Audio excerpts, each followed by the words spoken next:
Being out here in the desert for about 30 minutes, just praying the mantras, no more, no less. I only did the mantra for about 30 minutes. Rest is just fooling around. It goes back to the concept of this notion. There's many schools of thought. There are atheistic elements. There's an atheistic school that argues self-actualization, self-empowerment, self-enlightenment, and the path of realizing your own enlightenment towards moksha is something that's initiated by your own power. And there are schools that focus on the adoration, worship, veneration of the gods and goddesses, the divinity, and also the oneness of the divinity. And there are schools that basically focus on the veneration of divinity in a more monolithic, monotheistic sense, if those terms even make any sense, because the oneness of divinity and the diversity of the divine expressions of the divine will, it seems a contradiction, but there is unity. Light and dark are not opposed to one another. Selfishness and altruism in pure atheistic biological evolutionary nature.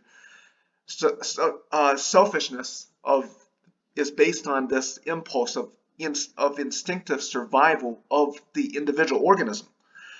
And altruism is protection of the tribe, protection of the country, this kind of warriorship. The warrior protects the community, protects the community, the village, the country, the nation, is a defender of the people, defender of the vulnerable.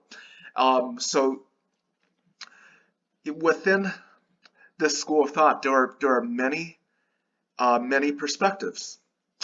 And for example, if you take a look at asceticism, there are disciplines that practice severe austerity, and there are disciplines that do not adhere to severe austerity. So if you might find a temple or a school that basically prescribes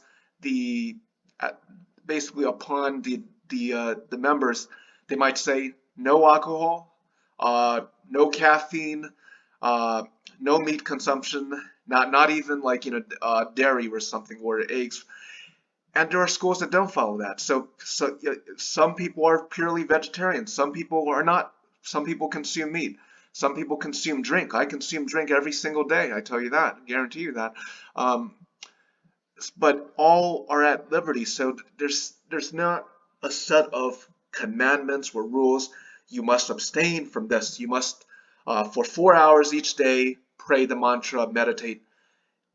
One is free to realize their own unique path to moksha. And the path of moksha is going to look very different depending on your intrinsic nature. It may not be the correct path based on your own individual nature to go up in a monastery. For some folks, there's a different path, and all are co-equal.